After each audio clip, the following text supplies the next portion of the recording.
Good evening. Welcome to the January 23rd, 2023 meeting of the Coeur d'Alene Parks and Recreation Department. This is our first meeting at 2023, so Happy New Year, everybody. Melissa, would you get us started with roll call, please? Commissioner Cranston, Here. Commissioner McDowell, Commissioner Lean, Here. Commissioner Tate, Here. Commissioner Hill, Commissioner Bakes, Here. Commissioner Wood. Here. Thank you. Jenny, would you please lead us in the Pledge of Allegiance tonight? Absolutely. I pledge allegiance to the flag of the United States of America and to the republic for which it stands, one nation, under God, indivisible, with liberty and justice for all. Okay. Are there any conflicts of interest tonight with any of the agenda items? Mr. Chairman, I may have a couple conflicts. The Riverstone Concert Series and the Summer Concert Series, I do play in a band, and I have played at the Summer Concert Series, and so I could have a conflict. Okay. Thank you. Anybody else? No. Okay, that's going to bring us to approval of the November 14th, 2022 meeting minutes. Given we didn't meet in December, has everybody had a chance to take a look at them? Any revisions, comments, or recommendations for approval? I move to approve. Second. Motion's been made by Commissioner Tate and seconded by Commissioner Bakes to approve the November 14th meeting minutes. All in favor? Aye. Opposed? Okay. Minutes are approved. Bill, that brings us to staff report. Well, thank you, Commissioner Cranston. On our recreation side, our basketball program continues to grow every year. We just finished our 3rd through the 12th grade programs with roughly 600 participants, and 1st and 2nd grade will be starting soon with 300 kids registered. Our swim program is doing very well, and we're happy to be growing with our special needs offering, which is more inclusive for these lessons. So we opened that up. It requires more one-on-one with the special needs child, so we've opened up a session during Saturday, so we had to cut back on one of our other offerings to allow for that. So I was real proud of my staff that saw the need for that and took care of it. In the Jewett House, Adam Rouse has been doing an excellent job. Last year, for the wedding venue, he got the largest amount of revenue that we'd seen since we've been hosting weddings and events. It was fortuitous that Mr. Rouse was able to get that much capital because the sewer backed up and we had to dig up the sewer line. So we were fortunate not to have to dip into the general fund, and it was helping pay for its own repairs, which is great. But we're off and running already, even though it seems early. We have 14 events already booked this year with 6 other potentials. And so good kudos to Adam for that. On the park side of business, our Harbor Center docks are going along very well. I met with the 2 business owners and their contractor a week ago Friday, and they plan on being in the water by Memorial Day. And so they've done some facade work out there and cleaned up some of the beach, and they'll be driving some piles. They'll be removing some piles is it next month, I think they told me. And I was taking advantage with the contractor who was doing the work for them. Beyond their scope of area, we still have some pilings that are in our water jurisdiction that I asked him, since it was already mobilized, to give me a good price on snapping off. I think there might have been 10 or so that are still in our area. So we took advantage of that, saved a little bit of money, and we've got plenty in our waterfront improvement account to cover that. You may have saw in the paper where the firehouse, well, the Fireboat House or garage, you're supposed to say boathouse. It's supposed to be Fireboat Garage, is been installed. It was in the paper. It was a long time coming, but we got there, and it fits in there real nice. And that goes along with the next piece is that we've got a mooring dock grant that we're going to submit this week to replace the mooring docks where the boat garage is attached to. And so we have we'll submit that grant by Friday. Our portion of that is $150 of our match grant, and they will give up $350. And so we're hopeful that the prices of materials are going to go down, so we can actually do it for that $500,000. It seems like a lot of money, but it doesn't go very far in today's marketplace. And we're working, he's working on, and Monty, we're working on a Tubbs Hill fuel mitigation. You're going to hear about another fuel mitigation project here in a little bit. And in that grant, I've been putting some money. We have a line item there that's called just strictly for Tubbs Hill. I've been letting that build up in anticipation of this project. We're throwing $20,000 at the project for the grant match, and the Tubbs Hill Foundation has thrown in $12,000. So our $32,000 match will really push us close to the finish line on getting this grant. We're setting up interviews for next week. We have 2 new positions. So we had an ad in the paper for a couple of weeks. Did not get as many applicants as I'd hoped, but we have a good pool of 4 that we'll be looking at next week. What are the positions, Bill? They're just entry-level positions for, so the application process is closed, so, but it's just our entry-level maintenance worker positions. So they'll work in the parks and cemetery as needed. We've had a bit of a struggle with our Riverstone Shade structure. We needed to get some new engineering drawings, and we're waiting on those this week. We were supposed to start drilling holes last Monday. We were unable to get the engineering drawings that we were needing from our building department for the permit. We'll get those soon in our hands. And again, I may or may not have told you this, but the drilling for it's going to be taking place with a well driller, because these posts go down 14 feet. And so they'll have to bring that unit in, and we'll have some ground damage that we can certainly repair, not a big deal, maybe some irrigation lines that are busted, but we can fix all that up once they're done. So we're still tracking on that. And you might have seen our guys out on the commercial dock. We replacing some of the deck boards in that unit.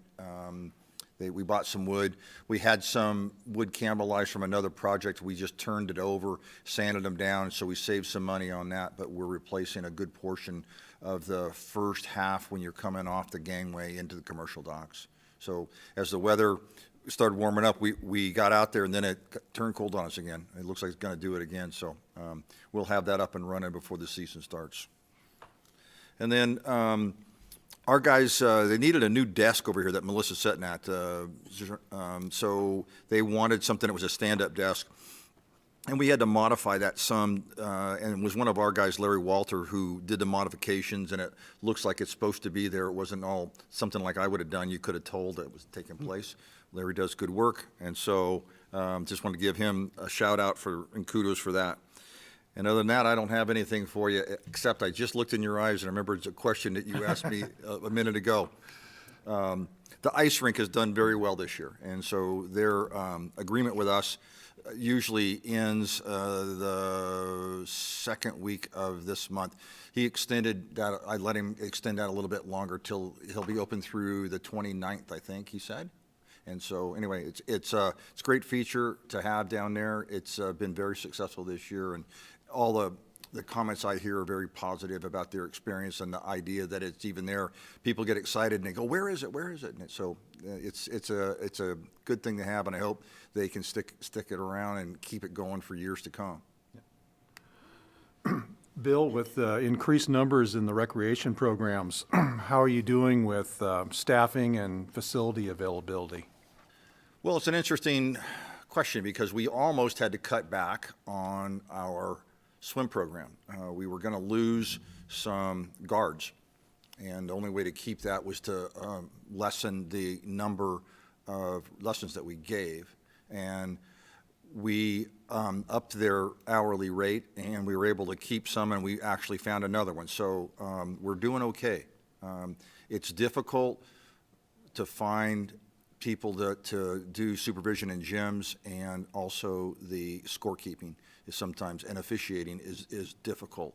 You know, I think some years ago I shared with you a video of a guy that was a soccer referee, and about how some of the parents behave.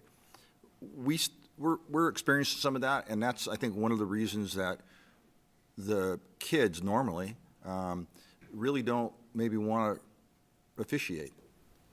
It certainly is a deterrent. It hasn't affected us a lot, but it's affected us some in that when we do have parents that are a little too passionate about a third grader's basketball game, it's too bad, but, you know, we do our best to educate those folks and keep things rolling. But overall, we're doing okay. We're doing good.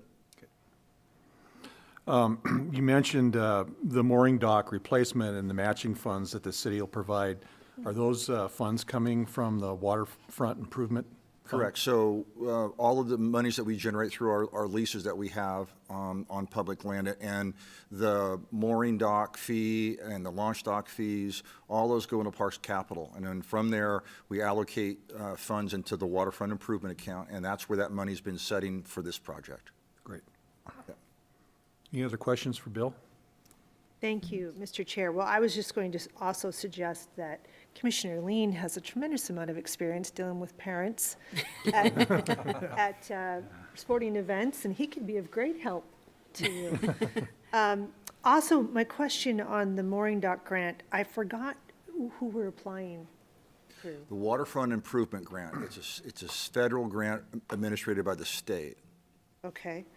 And is that fairly competitive? I remember you saying in the past that maybe you had tried not to compete with some other agencies this year. So yes, you're remembering correctly. So what happens is those monies are allocated to Boise from the feds, and then that allocation is divvied up, and up here in District 1 we get a piece of the pie. Okay. Boise keeps a bigger piece of the pie. Yeah. And so we try, or agencies around here, whether it's Sandpoint or whether it's Nick's Niter over in, Kootenai County, or whether it's Dave Fair over in Post Falls, we talk to one another and make certain that, are you going after something this year? So we're not competing against one another. Nick was going to go after this grant. He contacted us. We actually reached out to him. So we assumed we were going to put it on hold and do it next year. Nick contacted us and said the project that he was going to work on, he decided not to because he had some severe damage that he needed to use what funds he had for repairs. So he's going to go after that for next year, and we won't. So that's what you're recalling. Yeah. Okay, great. Thank you. Anything else? Yeah, I have to say something, Mr. Chairman. Thank you for the nice compliment, Christie. But my mentor and leader is sitting right next to me, His Honorable Mr. Bakes right here. Well, both of you should be going to those third grade He could basketball do it. games. He could do it. I'll be right behind him. Thank you, Bill. You bet. Thank you. Do any of the commissioners tonight have any comments or announcements? Christie? Thank you, Mr. Chair. I would just like to say that one of our student reps is here tonight, Caitlin, correct? And I wanted her, she is doing her project, her senior project on public officials. And so she's going to follow me around a little bit, poor thing. But I thought it would be fun for her to come forward, tell us her name, what school she goes to, and then her advisors can see she was here.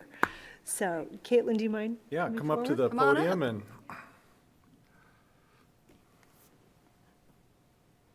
Hi, my name is Caitlin Miller, and I am a senior at Coeur d'Alene High School, and I am doing my senior project, job shadowing Miss Wood. And yeah, I'm very, very fortunate and very, very thankful for giving me this opportunity to follow around and learn from you. We'll see about that, but I'm just glad you're here. I think it's really important for all students to pay attention to what's happening with their local municipalities. Yeah, I'm actually doing my senior project on the importance of voting in your community and like educating not just students but everybody in the community to learn about candidates, not necessarily like political parties, but learning like values and voting with that. So yeah. Wonderful. Wonderful. Thank you, Caitlin. Well, Yeah. I think you're going to have a interesting senior project. Absolutely. Thank you. Glad you're here. Great. Thank you so much. Welcome. I appreciate Thank you. it. Okay, the next item on the agenda is public comments, and I don't believe we have any audience for public comments tonight, so we'll keep moving to our first action item, Veterans Centennial Park County MOU. I'll go ahead and just quickly read the staff report into the record, and then Nick can take over. The decision point tonight, should the Parks and Recreation Department enter an agreement with Kootenai County to contract the removal of timber from the property known as Veteran Centennial Park, 3013 East Fernan Hill Road, as part of a hazardous fuel reduction project. As part of this agreement, any income generated from sale of this timber would be directed to the county to contribute the funding of this grant work. The Parks Department has received grant funding to perform hazardous fuel reduction in Veteran Centennial Park. Part of this fuel reduction project is to remove high-risk and disease-infested trees. The urban forester worked with the project manager to select roughly 40 trees to be removed before brush and limb removal begins. The goal of the tree removal is to reduce risks to the hand crews by removing high-risk trees, as well as to reduce the spread of disease and pest by removing the diseased and infested trees. The Parks Department has used the method of removing timber from natural areas in the past and selling the timber to help reduce the cost of work by putting any profit from these sales back into these projects. The recent example of this was after the 2021 windstorm on Tubbs Hill. The county has been managing the grant funding for this project and has been in charge of dispensing funds since the grant work tied to this project began in 2020. By allowing the county to receive any funds generated by selling timber from removed trees with this project, it would streamline the process in getting these funds to the agency managing the grant funding. Again, the recommendation tonight, the Parks and Recreation Commission should approve this agreement, as it is both beneficial to the city of Coeur d'Alene as the property owner and the public in helping to achieve the Parks Department's goals regarding Veterans Centennial Park.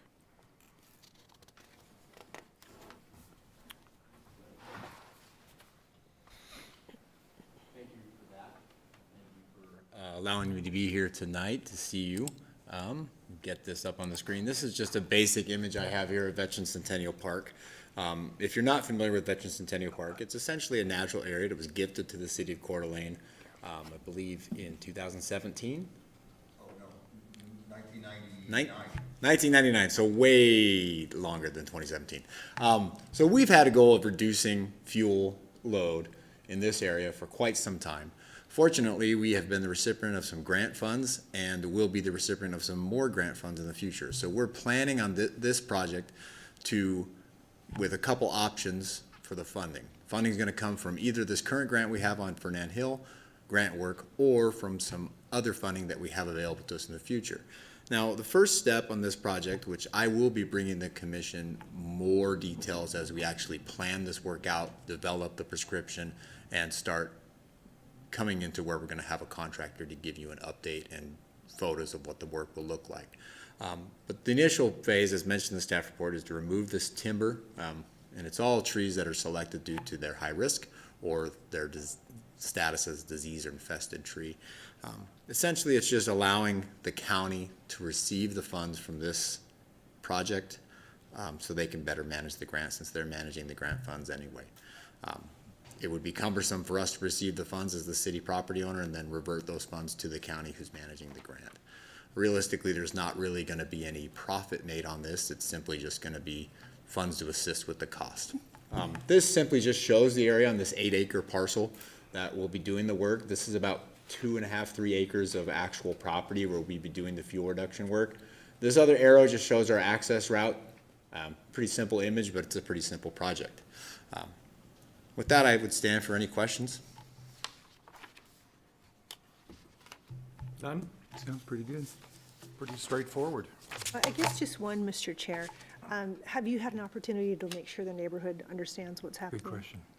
We really, as stated, this is really just the agreement to begin the initial process of receiving bids. Okay. We will have a public meeting process. This is one of the first steps in that. My next meeting will bring you the information about how the work will look, much similar to what we did with the Fernand Hill grant work. And if we're lucky enough to receive more grant work, like what we've put in for our Tubbs Hill, we'll hold those public meetings as well. So basically, yes, but not yet. But when we planned the Fernand Hill project, part of that for that public outreach included this neighborhood. And this neighborhood was very concerned about the status of this area and really wanted to see this work done. So far, through the work we've already put in, the public perception has been positive. Great, thank you.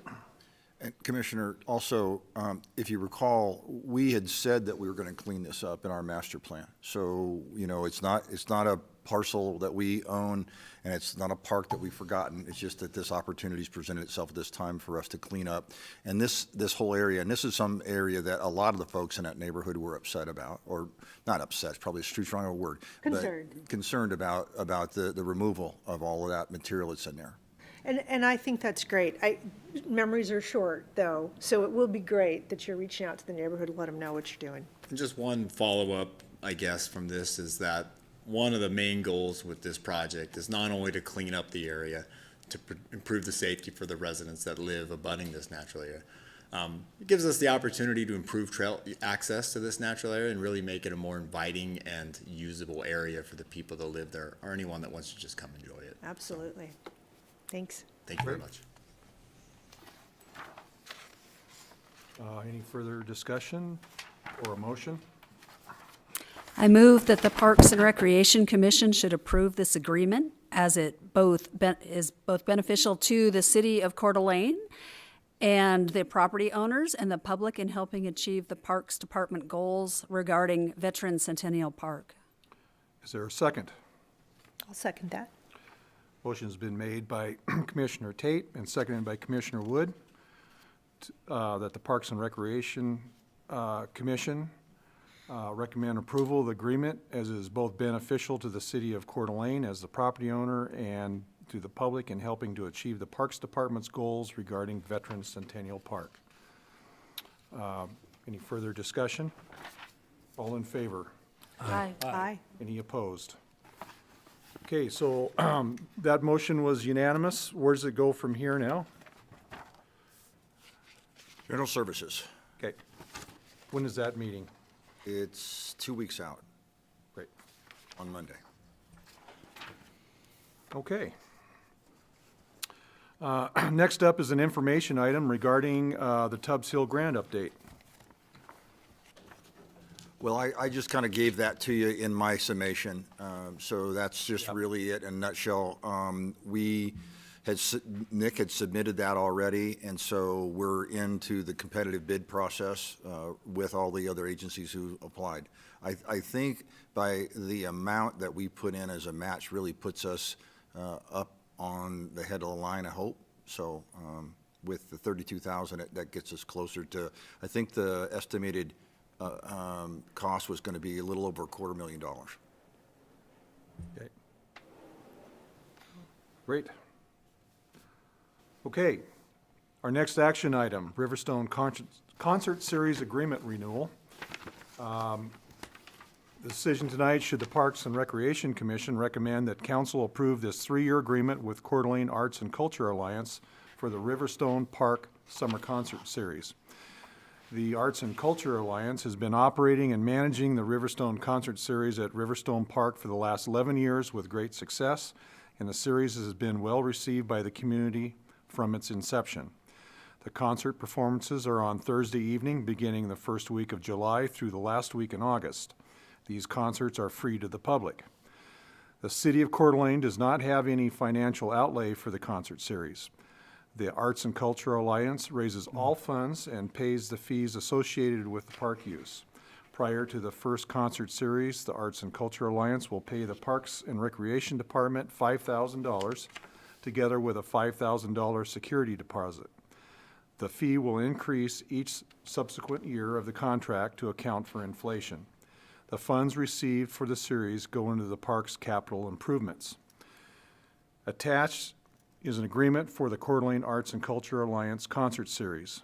The agreement spells out the responsibilities and expectations for the Coeur d'Alene Arts and Culture Alliance and the city.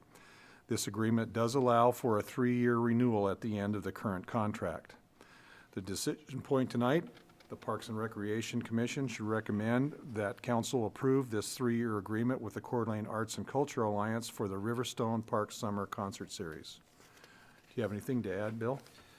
I'll just let you know that I met with Ally about 10 or so days ago to go over this. She's fine. There's been a change in this, and that was the deposit amount. We've never done that before, and she's okay with that. And the reason for that deposit amount has more to do with any overages that we have. When we set these contracts, what happens is you can't go back in and change them. And when an event maybe doesn't leave the park when they're supposed to, we have extra staff time, and we just ultimately have to absorb that.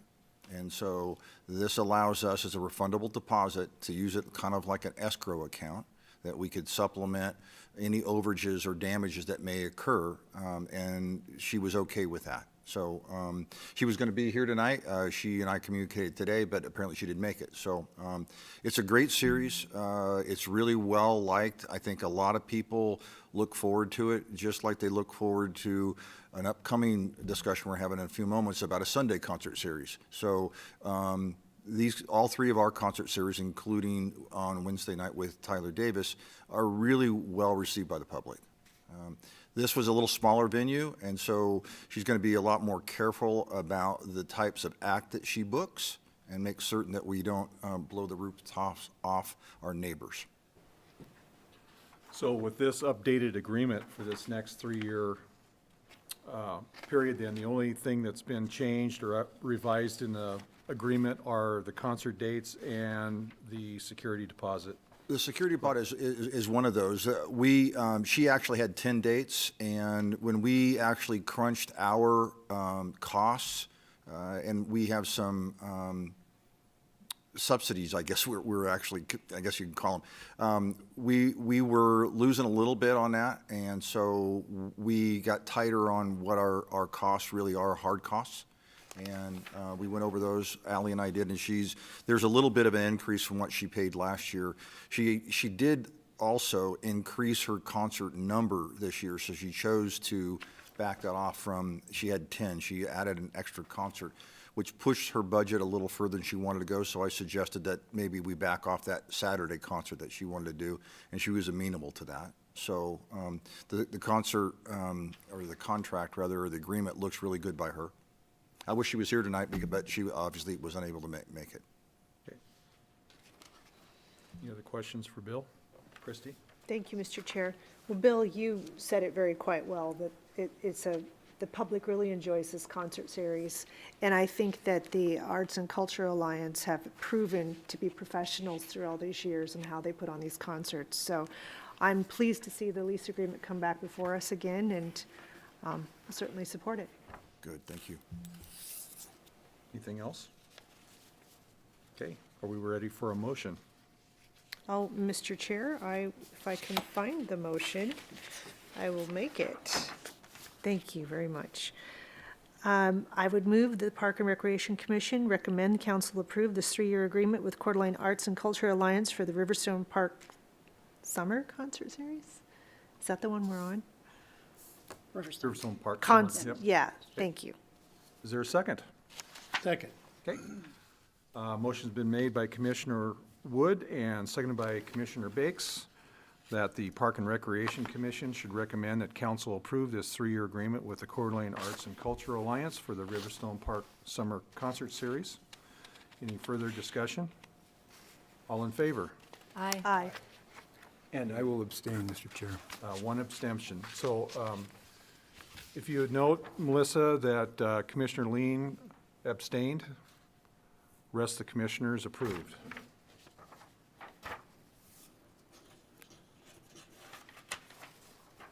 Okay.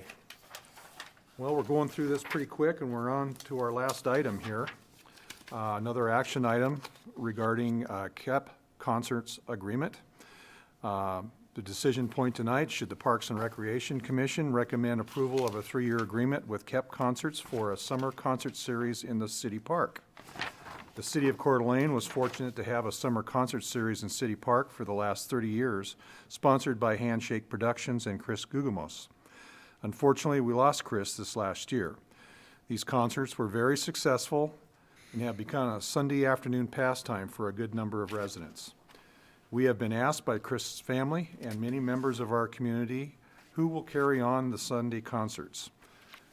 Michael Kep has stepped forward to carry on this series in the same way that Chris did, free Sunday concerts to the public during the summer. We do not have any financial outlay for the concert series. All the funds to produce the concerts are raised by KEP Concerts. Attached is agreement for KEP Concerts for 2023, 2024, and 2025, which spells out the responsibilities and expectations for KEP Concerts and the city. Again, the decision point tonight, the Parks and Recreation Commission should recommend that council approve the 3-year agreement with KEP Concerts for a summer concert series in City Park. Bill? Well, Michael is here today to talk to you if you have any questions from him. I am extremely grateful that he stepped forward. Again, like I said in my staff report, 30-plus years Chris ran it. It was extremely popular, and a lot of people really loved his Sunday. It was a little more mellow, a little more kickback, and so we are working with the Rotary Club, just on a sidebar note, because I'm talking about Chris. We had a pretty good windstorm that we lost this year, some trees in City Park. Nick is looking for a particular tree that I want to plant in Chris's memory to replace the big ponderosa that came down. The tree that we've chosen is what they call a dawn redwood. It's a metasequoia, and it's an interesting tree in that they thought it was extinct, and they found a grove of them in China in the late 30s, and they've been cultivating them. We have a couple of them in our parks, and they're very cool trees. They're a deciduous conifer. Instead of like our tamarack that turns yellow gold, this is more of an orange bronze hue to it, and it's a flat needle.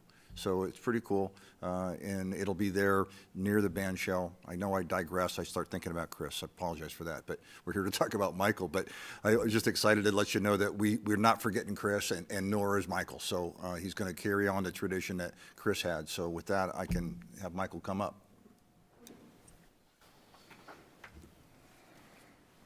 Thank you, Michael. Nice to be here.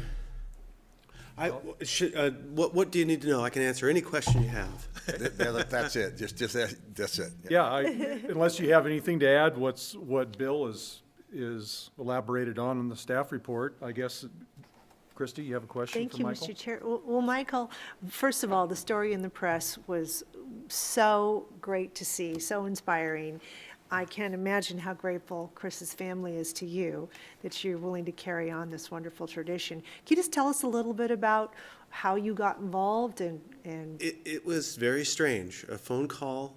Blair Williams of Art Spirit Gallery, a dear friend of mine, and called and said, "Listen, I've got somebody who's going to call you that I recommended you to do this concert series." And of course, I've played music in Coeur d'Alene since the 80s. And to have something like this just sort of fall into my lap was really kind of exciting because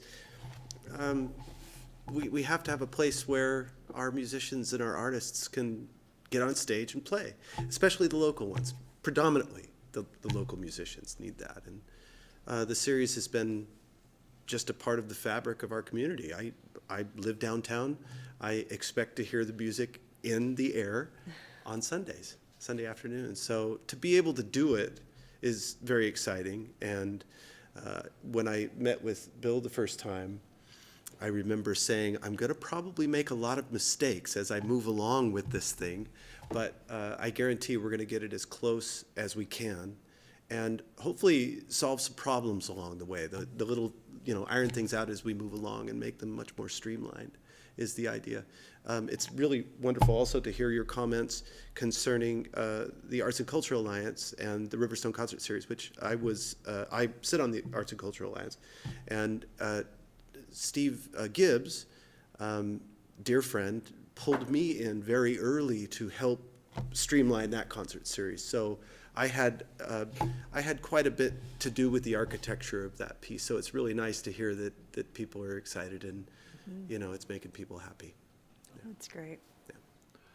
Well, Michael, I want to give you my thanks for stepping forward and kind of carrying on the work with the concert series. I think it's become quite a wonderful tradition for the community, and I love it seeing going forward.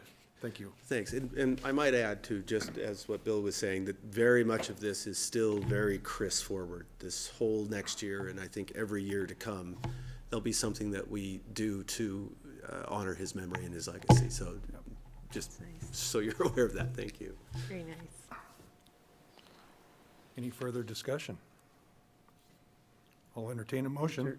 For your motion, I just want to say one thing. Mike's got an excellent reputation, and he's going to be a good liaison both with the public and musician people.